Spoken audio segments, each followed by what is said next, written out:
Hello friends, welcome to university Gyan. मेरा नाम है साकेत सिन्हा। नीट यूजी 2024 इसका रजिस्ट्रेशन जो है वो कल से स्टार्ट हो चुका है। जैसा कि आप इसमें देख सकते हैं, एप्लीकेशन फॉर्म निकल चुका है और last date to fill the application form is 9 March. इसमें जो एप्लीकेशन का इन्होंने फीस रखा है वो जनरल कैटेगरी के लिए 1700 रुपीज़ है और बाकी जो कैटेगरी है EWS OBC के लिए 1600 है और SC ST PWD के लिए 1000 रुपीज़ है। तो NEET exam will be conducted on 5th of that is May. तो इसमें जो वेबसाइट है उसका भी आप देख सकते हैं, इसमें जैसे कि वेबसाइट में मेंशन किया हुआ है exams.nta.ac.in। तो इस वेबसाइट पे जाके आप इस पे रजिस्टर कर सकते हैं। अगर आपको रजिस्ट्रेशन में कोई दिक्कत आ रही है या तो फिर आपको पूरा चीज़ समझ नहीं पड़ रहा है तो आप हमारा पेड काउंसलिंग सर्विस भी ले सकते हैं। देखिए, हमारे पेड काउंसलिंग सर्विस में नीट का एग्जामिनेशन फॉर्म भरने से लेके till the last moment, that is till your allotment, जब तक आपका अलॉटमेंट नहीं हो जाता है हम सारी सर्विसेज प्रोवाइड करते हैं। तो नीट का एप्लीकेशन फॉर्म भरना, उसके बाद MCC का एप्लीकेशन फॉर्म भरना, KEA का भरना, या for that reason all the states counselling का एप्लीकेशन फॉर्म भरना, चॉइस फिलिंग करना, आपको अलॉटमेंट दिलवाना और आपको फिर कॉलेज में जाके रिपोर्टिंग करवाना, वो सारी फैसिलिटीज हम प्रोवाइड करते हैं। तो आइए फ्रेंड्स, इसमें और नीट का जो एग्जामिनेशन फॉर्म निकला है, एप्लीकेशन फॉर्म, उसके बारे में और पूरा डिटेल में हम बात करते हैं। तो अब एक इम्पॉर्टेंट चीज इस बार से क्या आया है कि क्वालिफाइंग एग्जामिनेशन कोड। तो अब क्वालिफाइंग एग्जामिनेशन कोड, इस चीज को आप ध्यान से समझिए। इसमें देखिए, अब कोड 1 आप जैसा देख सकते हैं, हमने उसको बहुत ही आसान तरीके से यहाँ पे मेंशन किया हुआ है। तो कोड 1, अब देखिए कोड 1 कौन बच्चा डालेगा? कोड 1 वो बच्चा डालेगा जो 12th में अभी अपियरिंग है या जिसका रिजल्ट्स अवेटेड है। मतलब कि जो लोग फ्रेशर हैं, जो लोग इस साल 12th का एग्जाम दे रहे हैं या जिनका अभी रिजल्ट आने वाला है, तो इन दैट केस वो लोग, आप लोग कोड 1 डालिएगा। फिर state boards, CBSE, ICSE, state board और NIOS, ये इन सारे बोर्डों से आप देख सकते हैं, इसमें बोर्ड हमने मेंशन किया है। तो इन सारे बोर्डों से अगर आपने पढ़ाई की है तो आप कोड 1 डालिएगा। देखिए, it is to be noted कि कर्नाटक के बच्चों के लिए अलग कोड होगा, तो वो हम अभी आगे आपको बात करेंगे। वो PUC का उन्होंने अलग कोड इस बार दिया है, तो अभी आगे हम वीडियो में उसकी भी चर्चा करेंगे। एनीवेज, सो 12th अपियरिंग, जो लोग 12th अभी अपियर कर रहे हैं और जिसका CBSE, ICSE, स्टेट बोर्ड है, state boards other than Karnataka, let me remind you again, other than Karnataka, state boards और NIOS, तो इन सारे बोर्डों से जिन्होंने जो अपना 12th कर रहे हैं वो लोग कर सकते हैं। वो लोग कोड 1 में आएंगे। और biology as an additional subject, अब देखिए इस बार जो है नीट में NTA ने अलाउ किया है कि जिस बच्चों का बायोलॉजी एडिशनल सब्जेक्ट है, मतलब कि रेगुलर नहीं, जैसे कि PCB जिसका रहता था पहले, तो PCB biology as compulsory subject में ही वो लोग अलाउ करते थे, but from this year they have allowed as biology as additional subject. तो जिसका बायोलॉजी एडिशनल सब्जेक्ट है तो वो लोग भी कोड 1 में ही रहेंगे। तो ये बात का आप ध्यान रखिएगा। अब हम लोग आते हैं कोड 2। अब कोड 2 क्या है? कोड 2 मतलब कि जो लोग 12th स्टैंडर्ड ऑलरेडी पास कर चुके हैं, मतलब लास्ट ईयर पास किया है या उसके पहले पास किया है, जब भी आपने ऑलरेडी अगर 12th स्टैंडर्ड आपने पास कर लिया है तो यू कम अंडर कोड 2, तब आपको कोड 2 डालना होगा। Dropper, partial dropper, that means dropper in the sense कि आपने जो लास्ट ईयर या उसके लास्ट ईयर या उसके लास्ट ईयर आपने 12th स्टैंडर्ड पास किया, और तो then you will come in code 2। अब गैप सर्टिफिकेट, देखिए अब गैप सर्टिफिकेट जो है उस चीज का आप ध्यान रखिएगा कि gap certificate has to be produced only during the time of counselling. आपको फॉर्म भरते टाइम कोई गैप सर्टिफिकेट देने की जरूरत नहीं है। ये जो गैप सर्टिफिकेट है वो आपको during time of counselling produce करना है। तो इसमें अभी आप उतना टेंशन में मत रहिएगा कि भाई मैंने तो पिछले साल या उसके पिछले साल 12th पास किया and I am not having the gap certificate right now, so you need not worry about that. You have to produce that gap certificate during the time of the counseling. Code 2 में और कौन बच्चे आएंगे? जो BA, BBA, BTech वगैरह का course जो already अभी बीए, बीबीए, बीटेक अगर कर रहे हैं तो वो लोग भी कोड 2 में आएंगे। जैसे कि आप ऑलरेडी अभी ये सारे मेंशन्ड कोर्स जो है वो अगर आप कर रहे हैं तो आप आइएगा कोड 2 में। या तो मतलब कि या तो आपने पहले पास किया हुआ है या तो अभी आप करेंटली कोई कोर्स परसू कर रहे हैं। ये जो कोर्स मेंशन है उसमें से कोई भी कोर्स परसू कर रहे हैं तो आप आइएगा कोड 2 में। अब आते हैं हम लोग code 3। See this code 3 that is basically meant for Karnataka board. Karnataka board जैसा आप देख सकते हैं PUC PDC student from Karnataka board. तो जो पीयूसी जिन्होंने किया है कर्नाटका बोर्ड से और जो लोगों ने पहले किया है उन लोग के लिए कोड 3 है। तो उसको भी गैप सर्टिफिकेट जो है आपको during the time of counselling करना है। तो पीयूसी बोर्ड, देखिए एक चीज आप समझिएगा, पीयूसी बोर्ड से अगर आपने 12th किया है और अगर अभी आप करंट में है मतलब कि करंट ईयर से आप 12th कर रहे हैं, you are a fresher current year से, then you will come in code 1। तब आप कोड 1 में आइएगा। कोड 3 में आप कब आइएगा पीयूसी स्टूडेंट्स? अगर आपने 2024 से पहले जैसे कि लास्ट ईयर 2023, 22, 21 अगर ये सब टाइम में अगर आपने पीयूसी अपना कंप्लीट किया है then you will come in code 1। और else if you are a dropper, या तो आपका गैप है या तो लास्ट ईयर या उसके पहले ईयर आपने किया है, then it will be code 3। अब हम लोग आते हैं कोड 4 में। कोड 4 में देखिए ये लोग क्या मेंशन कर रहे हैं, प्री प्रोफेशनल और प्री मेडिकल एग्जामिनेशन जो लोगों ने दिया है, BAMS, BHMS, BSc nursing, B pharma, ये सारे कोर्सेज जो कर रहे हैं कोड 4, अब या तो अभी जो भी 3rd ईयर तक की पढ़ाई कर रहे हैं तो वो लोग कोड 4 में आएंगे। इस चीज का ध्यान रखिए। देखिए बीएएमएस, बीएचएमएस या फॉर दैट अदर कोई भी आप कोर्स कर रहे हैं, इसमें नर्सिंग नहीं है, नर्सिंग हम लोग आगे बात करेंगे, उसका अलग कोड है। तो अगर ये सारे कोर्स आप कर रहे हैं then you come in code 4। अब उसमें भी gap certificate you need not require now, you have to produce during the time of the counselling. अब हम लोग आते हैं नेक्स्ट कोड पे, दैट इज कोड 5।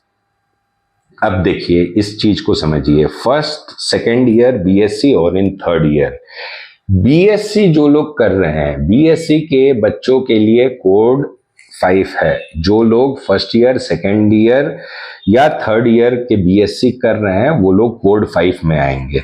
या तो जिनका पीसीबी प्लस इंग्लिश है जो बीएससी में सब्जेक्ट है तो वो सारे लोग कोड 5 में आएंगे। देखिए एक चीज आप समझिए फॉर बीएससी बच्चों के लिए, देखिए इसमें इतना कंफ्यूज होने की जरूरत नहीं है। अगर आप बीएससी कर रहे हैं तो आप जो है उसको आप चले जाइए डायरेक्ट कोड 2 में, उसमें इतना कंफ्यूजन रखने की जरूरत नहीं है कि हाँ भाई मैंने, अगर आप बीएससी परसू कर रहे हैं अभी या तो इधर 1st ईयर में, 2nd ईयर में, 3rd ईयर में, तो डेफिनेटली आपने तो 12th बहुत पहले किया होगा, या तो 2021 में किया होगा, 22 में किया होगा या 23 में किया होगा।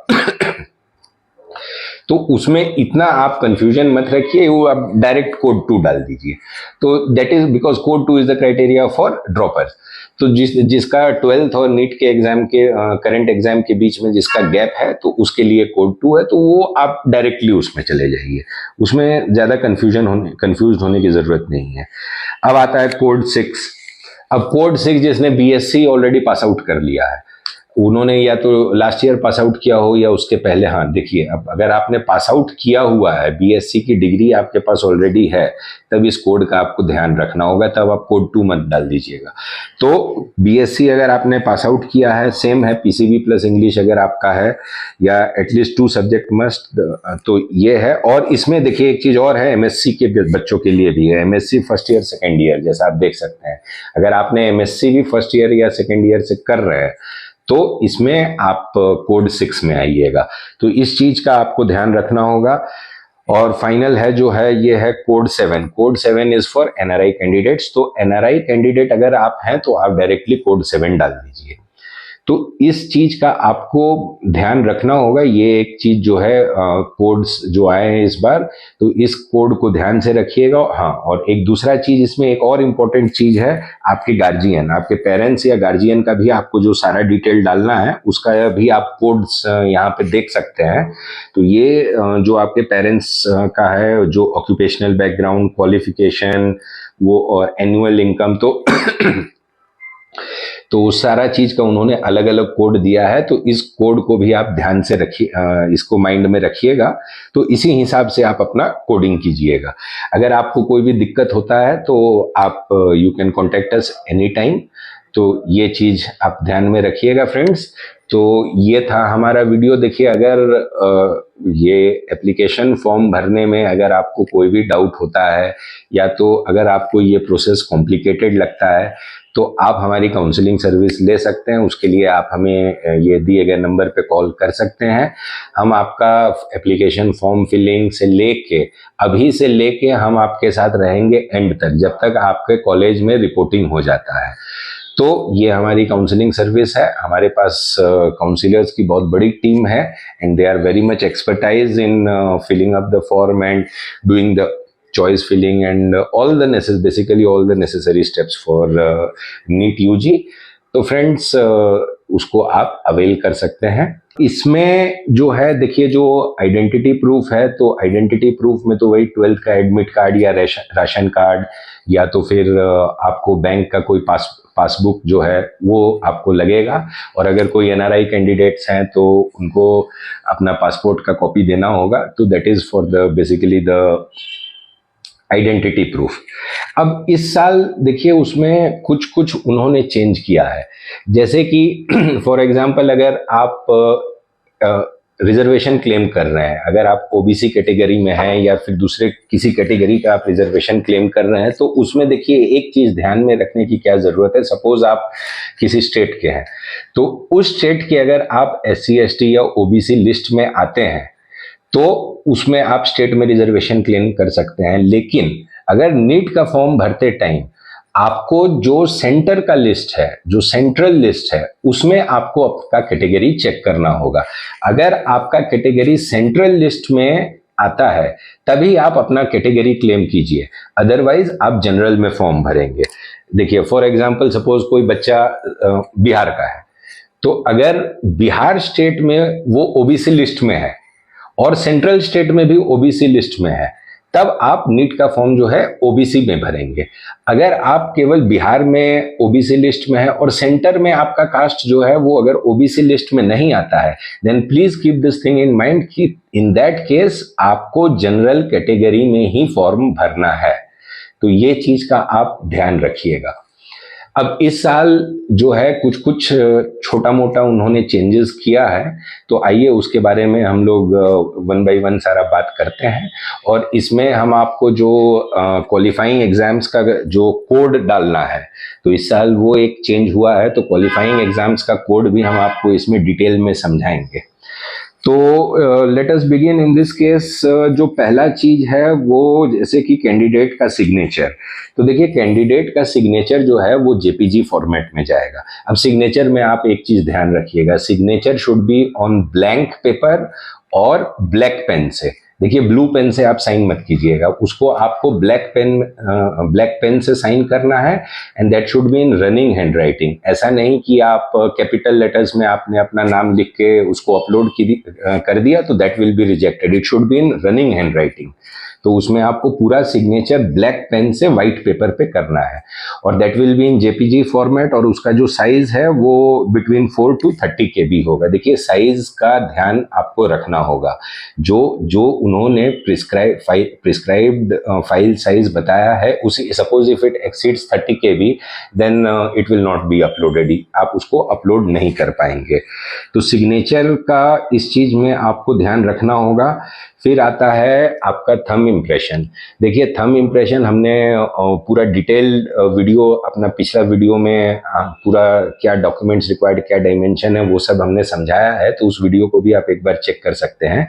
एनीवेज, फॉर थंब इम्प्रेशन, देखिए, it is not only thumb impression. First of all, it is the impression of all your 10 fingers. आपके 10 फिंगर का इम्प्रेशन होना चाहिए इसमें। जैसा कि आप देख सकते हैं उसमें साफ साफ लिखा हुआ है कि the candidate should put left and right hand fingers and thumb impression as per the template provided.